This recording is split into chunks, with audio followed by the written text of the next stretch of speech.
Muy bien, hermanos, esta noche vamos a abrir nuestras Biblias, hermanos, para ir a la palabra del Señor, sabiendo que Dios está aquí y tiene un mensaje para nosotros. Les voy a invitar a abrir su Biblia al capítulo número 11 del segundo libro de Samuel. Segundo de Samuel, capítulo 11, y vamos a estar leyendo los versículos 1 al 5. Segundo libro de Samuel,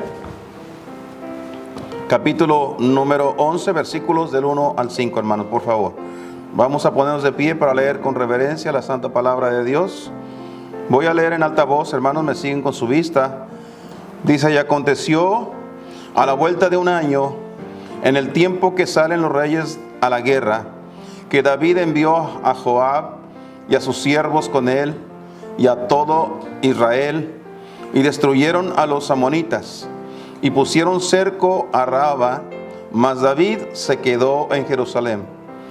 Y acaeció que, levantándose David de su cama a la hora de la tarde, paseábase por el terrado de la casa real, cuando vio desde el terrado una mujer que se estaba lavando, la cual era muy hermosa. Y envió David a preguntar por aquella mujer, y le dijeron: aquella es Betseba, hija de Eliam, mujer de Uría Eteo. Y envió David mensajeros, y tomáronla, y así que hubo entrado a él durmió con ella. Purificóse luego ella de su inmundicia, y se volvió a su casa. Y concibió la mujer, y envió a hacer saber a David, diciendo: yo estoy embarazada. Esto fue a consecuencia de ese adulterio. Bien, vamos a orar, hermanos, en esta hora para pedir al Señor que Él nos hable. El tema de esta noche que estaremos tratando es un momento de debilidad. Hay cosas que suceden en la vida por las cuales a veces nosotros, como seres humanos, como cristianos también, caemos en la tentación solo por un momento de debilidad. No era algo que estaba planeado hacer, sino que sucumbió a la debilidad de aquel preciso momento. Vamos a hablar de eso esta noche y vamos a pedir a Dios que nos hable en oración. Padre Dios, damos gracias nuevamente por la oportunidad, el privilegio de poder estar en esta tu casa de oración. Alabamos, bendecimos tu nombre y rogamos, Padre, que en esta noche hables en nuestros corazones, ya que te necesitamos, Señor. Una vez más ruego por cada uno de los hermanos que han llegado esta noche. Gracias por los que estamos aquí. Ruego por los que no pudieron llegar, Señor, tú conoces las causas. Y ahí donde quiera que se encuentran, extiende tu mano poderosa y trata con cada uno de ellos. Ruego por los enfermos, por quienes no pueden salir de casa y no pueden llegar hasta acá. Pedimos, Señor, que ahí donde se encuentran, en ese preciso lugar, tu mano se extienda, esa mano poderosa del médico celestial, toque su cuerpo, Señor, y darles la victoria. Dios, gracias por esta noche. Continúa con nosotros en el bendito nombre de Cristo Jesús. Amén. Amén. Pueden tomar asiento, hermanos. Como ya mencioné, la historia que acabamos de leer aquí es un caso muy particular de la vida de David. Cuando hablamos de David, estamos hablando del rey David. La Biblia lo menciona, e inclusive el Señor habló acerca de él, expresando acerca de David que era un hombre perfecto, un hombre recto, un hombre, hermanos, conforme al corazón de Dios, con excepción de lo que sucedió en este capítulo. Eso es lo que dijo Dios acerca de David. Hubo una excepción en la vida de él. Hubo una debilidad en la cual él sucumbió. Hermanos, esto le ha pasado a miles de personas. Muchas personas, hermanos, cuando han estado en la más mínima debilidad, hermanos, somos muy, hermanos, estamos siendo presa muy fácil de nuestro enemigo, el diablo. La palabra de Dios dice que el tentador, el diablo, es el que anda buscando alrededor nuestro a quien devorar. Y está buscando la manera de cómo hacernos caer. Santiago dijo en su carta que nosotros no debemos de ninguna manera pensar que cuando somos tentados, que es Dios quien nos está tentando. Porque cada uno es tentado cuando de su propia concupiscencia es atraído y seducido Entonces es importante que nosotros nos demos cuenta que hay cosas que nos están poniendo en la mera orilla del precipicio. Y debemos tener cuidado, hermanos. Debemos de cuidar nuestro testimonio, nuestra vida espiritual. De eso depende, hermanos, que nosotros poder llegar al nivel que el Señor espera de nosotros. No podemos llegar al nivel de ser como Cristo si nosotros estamos siendo presas de la tentación solamente por nuestras debilidades. Y quiero hacer saber, hermanos, que todos nosotros tenemos debilidades, tenemos puntos fuertes, que por ese lado el diablo sabe que no va a poder hacer nada. Pero también el diablo sabe cuáles son nuestras debilidades, y es por ahí donde él va a venir a atacarnos. Y cuando nosotros estemos más vulnerables, el diablo hará de las suyas en nuestras vidas. Así que en esta noche, hermanos, vamos a hablar sobre ese tema, un momento de debilidad. ¿Qué debemos hacer para cuidarnos, hermanos? ¿Qué necesitamos hacer para nosotros prevenir en nuestras vidas el no caer en la tentación, el no ceder a la tentación que el diablo ha puesto frente a nosotros? Quiero recordarles, hermanos, que nosotros contamos con tres enemigos que podemos decirlo, tres enemigos encarnizados, feroces, tres enemigos que están todos los días luchando de qué manera hacernos caer. Uno de ellos es el diablo, el principal de ellos. Luego también tenemos el mundo que nos está tentando con todo lo que nos ofrece. Pero luego también tenemos el otro enemigo, y creo que será el más peligroso, es nuestra propia carne. Nosotros mismos somos nuestro propio enemigo.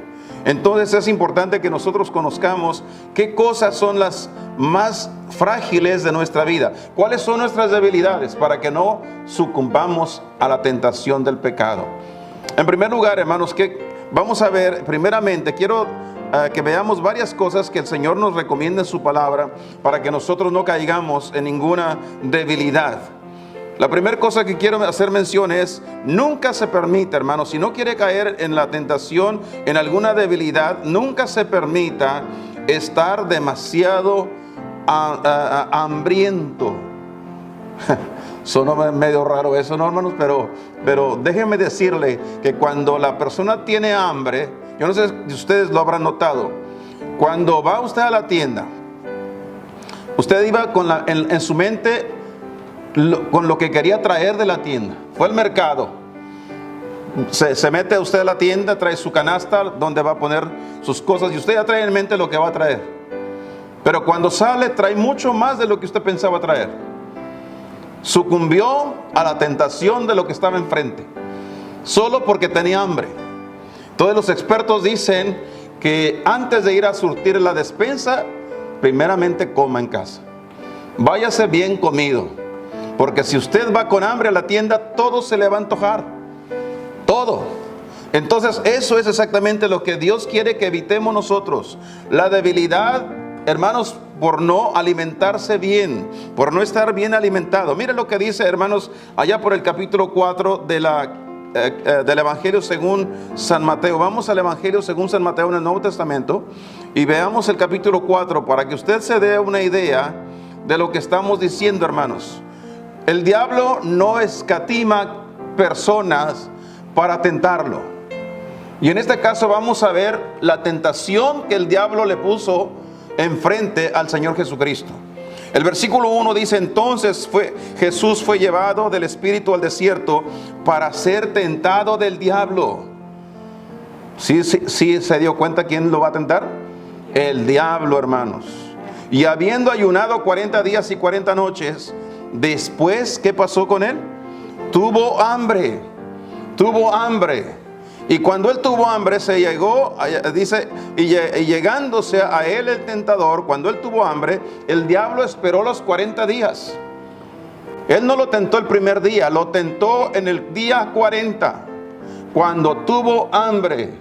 Y esto era un milagro, hermanos, porque después de 40 días sin comer, científicamente el estómago se cierra. Una persona que ayuna por 40 días sin comer ni beber agua, su estómago se le cierra y va a ser imposible que vuelva a comer. Entonces, pero aquí estamos viendo el milagro de Dios en la vida del Señor Jesucristo, ¿verdad? Después de 40 días tuvo hambre y el diablo esperó que él tuviese hambre. Llegándose al tentador le dijo: si eres el Hijo de Dios, di que estas piedras se hagan o se conviertan en pan. Mas él respondiendo dijo: escrito está, no con solo de pan vivirá el hombre, mas con toda palabra que sale de la boca de Dios. Es importante, hermanos, el alimento material es importante. Necesitamos alimentarnos físicamente bien. En estos tiempos se ha hablado mucho acerca de qué tenemos que hacer para nosotros evitar el contagio de las gripes distintas, de los virus que andan, hermanos. ¿Qué tenemos que hacer? Tenemos que alimentarnos bien, además de lavarse las manos, cuidarse de no tocarse los ojos, etcétera, etcétera. Hermanos, una de las cosas importantes que uno tiene que hacer para las defensas del cuerpo es alimentarse bien. Hay que alimentarse bien. Uno tiene que estar bien alimentado, porque cuando no hay alimento, hermano, el cuerpo se va para abajo, se va disminuyendo sus fuerzas, sus defensas. Mire, por ejemplo, quiero que leamos otro caso muy particular en el libro de Génesis. Vamos a buscar el capítulo número 25. Génesis capítulo 25 es el primer libro de la Biblia, hermanos. Vaya ahí, por favor, y busque el versículo 29.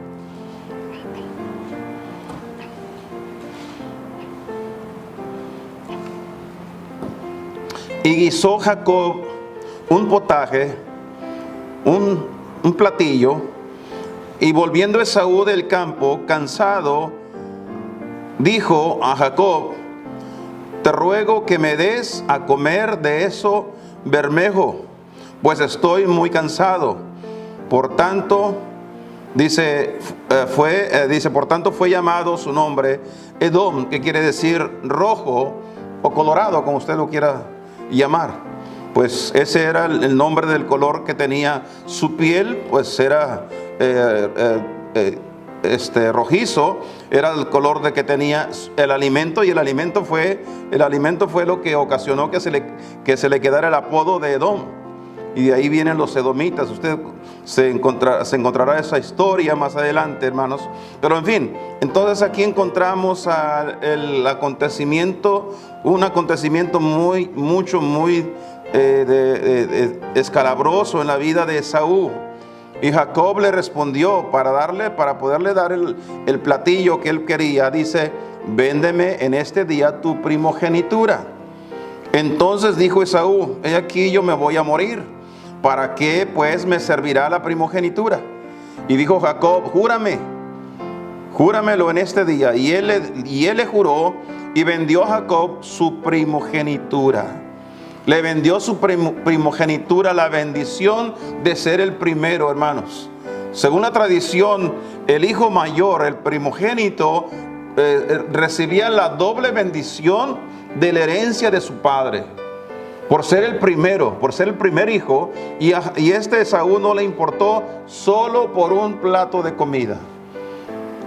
Jacob esperó el día oportuno.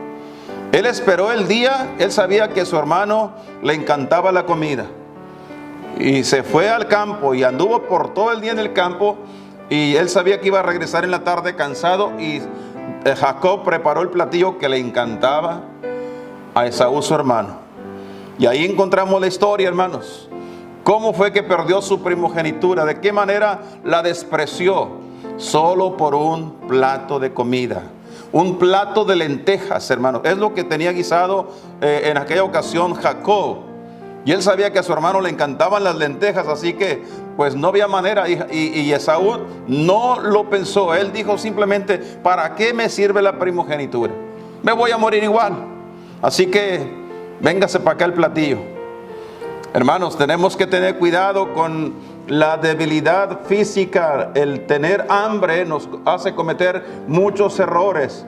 En los días de la política, cuando los políticos están queriendo que la gente venga y les dé el voto, la mayoría de los políticos saben que cuando la gente tiene hambre es fácil comprar el voto. Hacen platillos y la gente va por un plato, les dan el voto.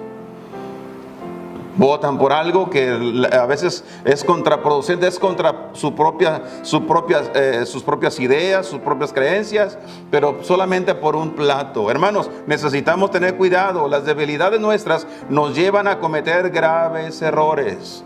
Y hay que tener cuidado. Por eso nunca, hermanos, se permite estar demasiado hambriento a tal punto que cometa el grave error de despreciar las cosas de Dios simplemente por querer satisfacer su vientre. Amén. Número 2, no se permita tampoco, hermanos, estar demasiado enojado. El enojo hace que uno cometa graves errores en la vida. En el capítulo número 4 de la carta de Pablo a los Efesios, ahí hay un versículo, hermanos, que quiero que veamos esta noche. Efesios capítulo 4, versículo número 26. Mira lo que dice ahí la palabra de Dios. Airaos, pero no pequéis. No se ponga el sol sobre vuestro enojo. Efesios 4, 26.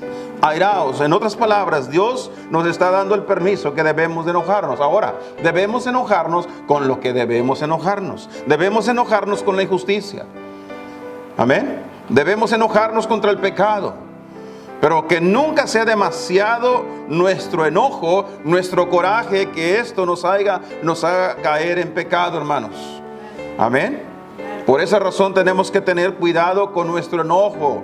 No estamos de acuerdo con lo que están haciendo los demás. No estamos de acuerdo, hermanos, con lo que los gobiernos hacen. Pero sin embargo, la Biblia dice que nosotros debemos tener cuidado, hermanos, con no estar enojados hasta amargarnos la vida. En el capítulo número 37 de los Salmos, regresemos al Antiguo Testamento. En el libro de los Salmos, quiero que vaya ahí, por favor. Mire el capítulo número 37. Salmo número 37, el versículo número 8.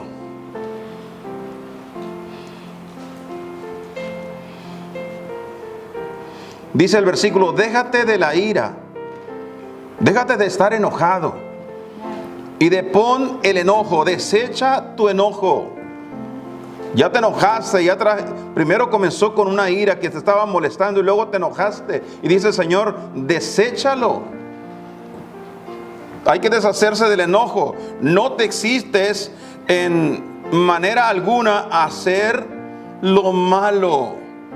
Hermanos, el diablo está esperando vernos tan enojados para incitarnos a hacer lo malo, para empujarnos a hacer lo que no debemos hacer.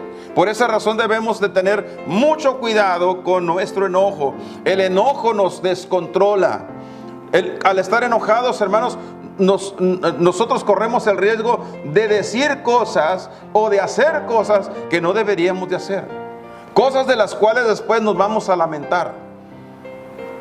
Nada más por haber hecho algunas cosas en nuestro enojo. Por eso dice el versículo que debemos nosotros alejarnos de la ira y desechar el enojo para que no nos existe de tal manera que hagamos lo malo. Hay otro versículo, hermanos, en el libro de Eclesiastés, por favor. Vamos al libro de Eclesiastés. También acá en el Antiguo Testamento, el capítulo número 7, hermanos, por favor. Eclesiastés 7, el versículo número 9. Mire lo que dice ahí la palabra de Dios. No te apresures en tu espíritu a enojarte. Ten cuidado con enojarte, hermanos. Hay muchas cosas malas sucediendo solamente porque estaba enojado. Hay padres que hasta han matado a sus hijos porque estaban enojados con ellos. Dice: porque la ira en el seno de los necios reposa. No te enojes tanto porque vas a incurrir en una necedad, dice aquí el libro de Proverbios. Entonces es importante tener cuidado con nuestro enojo. Hay que enojarse con lo que tenemos que enojar, pero no sea que nuestro enojo no sea demasiado a tal punto que nosotros después vayamos a sufrir las consecuencias de nuestro enojo. Hay una tercera cosa, hermanos, que nosotros tenemos que tener cuidado también para no caer en nuestras debilidades. No esté demasiado aislado también, hermano. Tenga cuidado de no quedarse solo por mucho tiempo. Es verdad que tenemos que tomar tiempo a solas con Dios. Es verdad que tenemos que apartarnos del bullicio de vez en cuando. La Biblia dice que el Señor se apartaba aún de sus discípulos y se iba al monte solo a orar. Pero no debemos permanecer solos.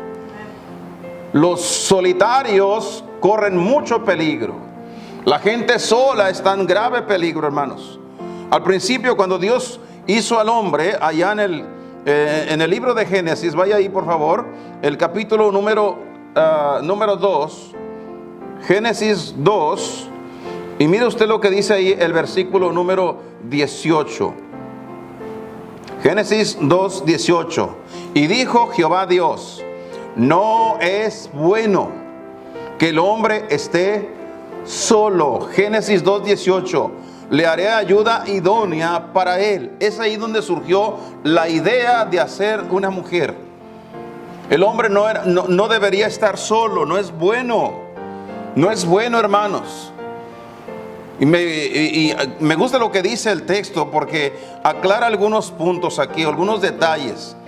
No es bueno que el hombre esté. Noten esa palabra, que el hombre, no es bueno que el hombre esté. No dice que no es bueno que el hombre ande. Es diferente. Porque el hombre tiene que aprender a andar solo. No tiene que llevar a su esposa para donde quiera que va. Amén. El hombre tiene que aprender a caminar solo, a andar solo.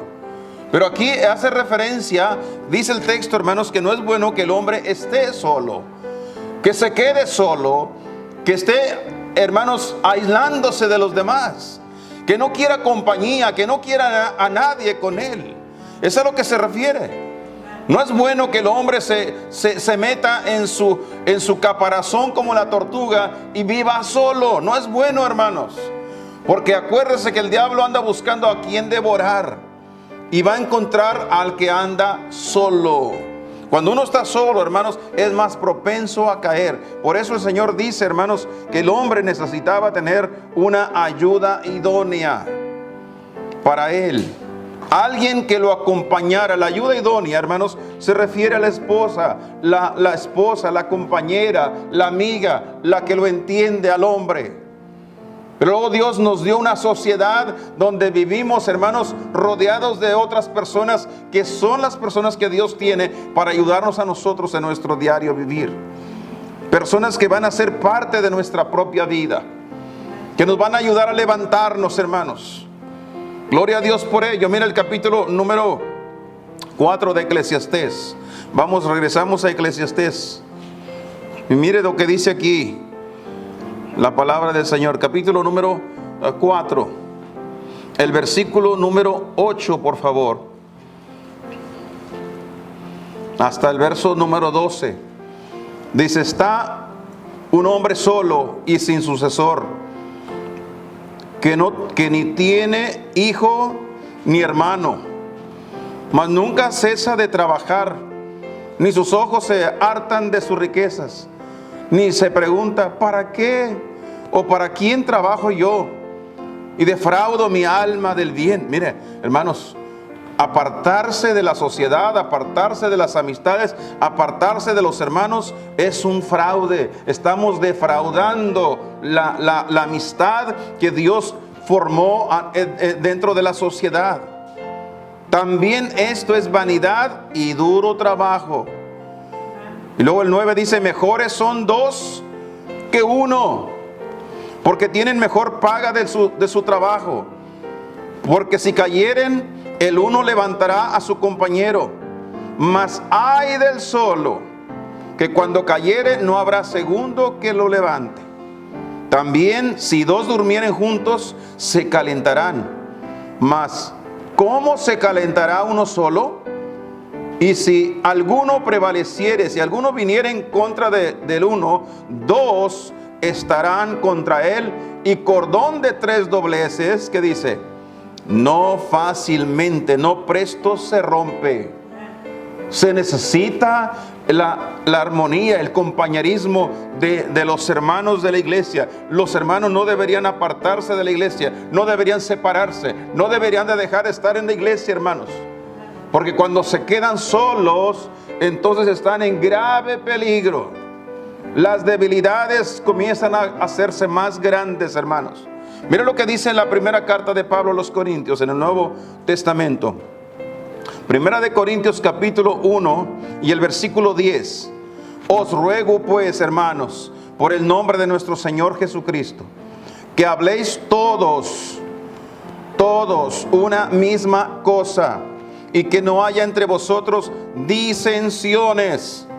Antes seáis perfectamente unidos en una misma mente y en un mismo parecer. Ese es el sentir de Dios. Eso es lo que Dios espera de nosotros, hermanos. Que nosotros busquemos el unirnos en lugar de separarnos, aislarnos de los demás. Es que es mi problema y yo lo resuelvo solo. No, mi hermano, mi hermana, usted necesita el apoyo de los demás. Por alguna razón Dios creó la familia, Él formó la familia. Hay que consultar con los demás. Nuestra vida fuera más sencilla si aprendiéramos de los demás. Dijera mi abuelo, recuerdo sus palabras de él: aprende en cabeza ajena, mira lo que le pasa a los demás. Hay que ser sabios, hermanos. Buscar la compañía de buenos hermanos. También el apóstol Pablo fue quien dijo que las malas compañías corrompen las buenas costumbres. Tenemos que tener también el cuidado con quien nos reunimos, con quien nos juntamos. Por esa razón es importante, hermanos, tener el cuidado de no aislarnos, porque cuando estamos aislados solos, corremos el riesgo de caer en pecado. Y por último, no se permite estar demasiado cansado. O sea, Dios creó el trabajo y Dios formó el trabajo para que nosotros nos dedicáramos a trabajar. Y hay que cansarse en el trabajo. La única manera que uno puede descansar es cansándose primero. Hay gente que dice, no descansé en toda la noche. Pues primero hay que trabajar para que pueda descansar. Amén. El mejor descanso es cuando uno trabaja. La gente le duele todo, hermanos. Cuando se pone a trabajar, le duele todo, pero el descanso lo reaviva de nuevo. Le da nuevas fuerzas. Se requiere el trabajo para que pueda continuar la persona. Dice el capítulo número 25 de nuevo, hermanos, en Génesis. Encontramos la historia ahí. Si ustedes recordarán lo que ya leíamos hace un momento acerca de Esaú, ¿recuerdan? Bueno, vamos a leer de nuevo esa historia. El capítulo número 25, vamos a regresar ahí.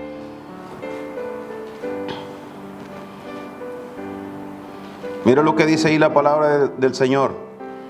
Dice que Él le vendió su primogenitura y Jacob respondió: véndeme tu primogenitura. El verso 31. Entonces dijo Esaú: he aquí yo me voy a morir, ¿para qué pues me servirá la primogenitura? Y dijo Jacob: júramelo en este día. Y él le juró y vendió a Jacob su primogenitura. Entonces Jacob dio a Esaú pan del guisado de las lentejas, y él comió y bebió y levantóse y se fue. Así menospreció Esaú la primogenitura. A consecuencia de que fue que menospreció su primogenitura, lo leímos en el versículo 29. Y guisó Jacob un potaje, y volviendo Esaú del campo, ¿cómo volvió? Cansado. Lo agarró cansado. El verso 30 dice: y dijo a Jacob: te ruego que me des a comer de eso bermejo, eso rojo que tú tienes ahí, ese guisado, pues estoy muy cansado. No se canse demasiado, hermanos.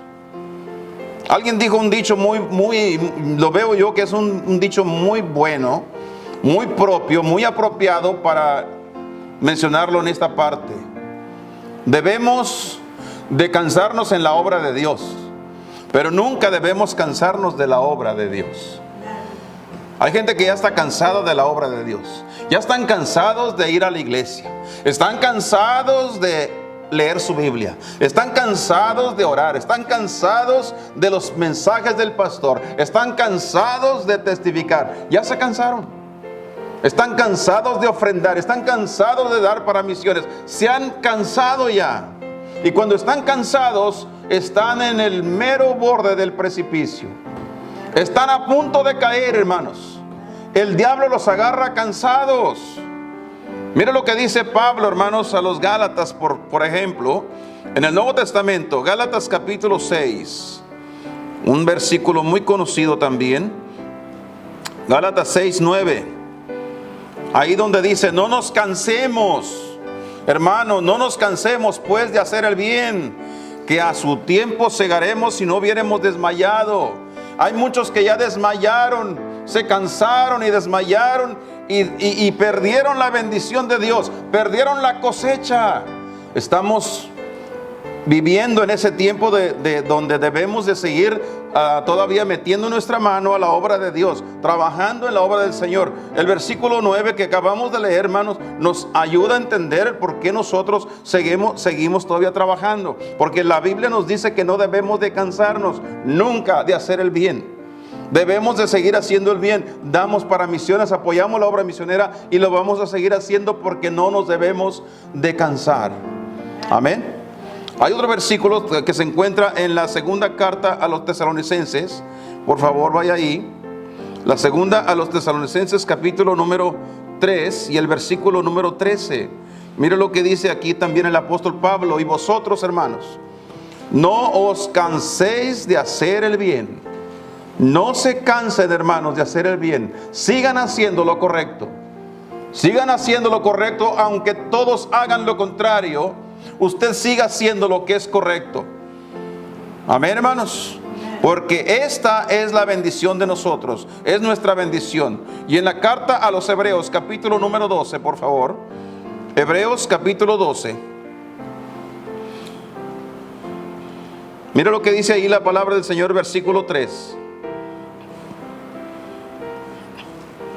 Después que nos animó a poner nuestros ojos en Jesús, el autor y consumador de nuestra fe, dice el versículo 3: reducid pues a vuestro pensamiento a aquel que sufrió tal contradicción de pecadores contra sí mismo, porque no os fatiguéis en vuestros ánimos desmayando. Dos palabras que prácticamente quieren decir lo mismo: fatigarse, cansarse, desmayar, desalentarse, ya no seguir adelante. A través de los años, con tristeza puedo decirlo, hermanos, he visto cuánta gente se cansó y cuánta gente se desanimó, que hoy en este momento ya no están más en el camino de Dios, solo porque se cansaron, hermanos.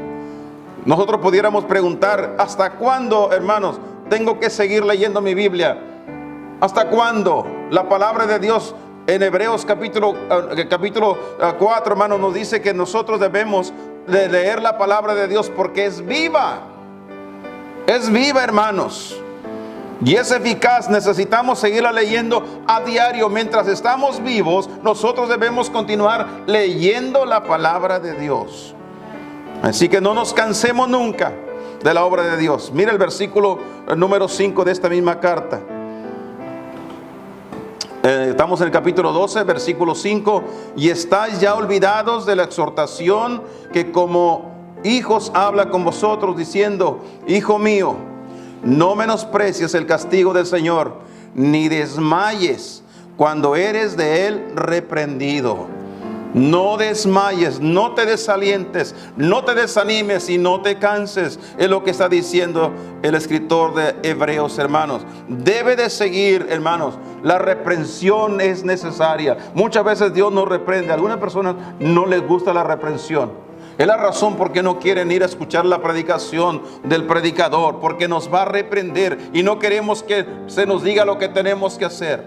Y luego nos molestamos y luego, hermanos, sucumbimos al pecado por causa de que nos desmayamos, nos cansamos. Por esa razón no se permite estar demasiado cansado. Esta noche, hermanos, quisiera que tomáramos en cuenta este último verso que voy a compartirles. Se encuentra en la primera de Pedro. La primera carta de Pedro, capítulo 5. El versículo 8. Sed templados, sobrios y velad. Hay que estar alerta, hermanos, porque vuestro adversario, el diablo, tenemos un adversario que se llama diablo, cual león rugiente, anda alrededor nuestro buscando a quien devorar. Esa es la razón ¿por qué nosotros no podemos darnos el privilegio, hermanos, de estar hambrientos, enojados, aislados y cansados? No podemos, hermanos, nosotros caer en ese terreno, porque vamos a sucumbir. Cuando el diablo nos vea, hermanos, que estamos pasando hambre, que estamos, hermanos, con necesidades materiales, y que estamos tan enojados por cosas que nos molestan, y aislados de los demás, solos, sin compartir nuestras cargas, y también cansados del camino, el diablo sabe que ahí hay una presa fácil y nos va a hacer caer. Hoy, en esta noche, hermanos, necesitamos volver a Dios y venir al Señor para que abra nuestros ojos y hacer como dijo Pedro en su consejo en este verso: sed sobrios, templados y velad. Estar alerta. No nos dejemos engañar por el diablo de ninguna manera. Dejemos, hermanos, que el Espíritu Santo de Dios nos conduzca a toda verdad. Permitamos que su palabra nos alimente diariamente, y que el compañerismo de los hermanos fortalezca nuestras vidas, y que el servicio a Dios nos haga a cada uno de nosotros ser útiles en las manos de Dios para su gloria. Eso es lo que Dios espera de nosotros, y el diablo estará buscando de qué manera hacernos tropezar para que no hagamos ninguna de las cosas que acabamos de mencionar. Así que en esta noche, hermanos, busquemos a Dios en oración, pidámosle al Señor que Él nos ayude a seguir fielmente al frente en su palabra y en su obra, hermanos. Vamos a inclinar nuestros rostros, cerramos nuestros ojos para terminar con una oración esta noche. Padre Dios, damos gracias. Agradecemos, Señor, infinitamente tu palabra. Creemos que esta es tu palabra, y tu palabra no vuelve a ti vacía. Tu palabra siempre trae el fruto para lo que fue enviada. Esta noche, Señor, escuchando cada uno de los versos que leímos, entendemos, Padre, que debemos de cuidar nuestra posición espiritual. Debemos de mantenernos sobrios, velando, alertas, porque el diablo va a buscar cualquier cosa que nuestra vida esté en debilidad. Va a buscar nuestras debilidades para poder, Señor, zarandearnos, para hacernos caer. Pero en esta noche, Señor, conociendo las artimañas de nuestro enemigo el diablo, nos acercamos a ti para que el poder de tu Espíritu esté en nosotros y podamos vencer diariamente. Dios, gracias por esta noche. Ruego por cada persona que ha escuchado el mensaje, de los que estamos aquí en la iglesia, como aquellos que en sus casas o en su lugar, Señor, donde se encuentran, estarán escuchando también este mensaje. Te pedimos, Señor, por cada persona. Tú conoces sus necesidades y conoces también, sobre todo, dónde y en qué parte se encuentran en sus vidas, Señor. Pido, Padre, que esta noche tu Santo Espíritu trabaje y mueva los corazones. Gracias nuevamente, en el nombre precioso de Cristo Jesús. Amén. Amén.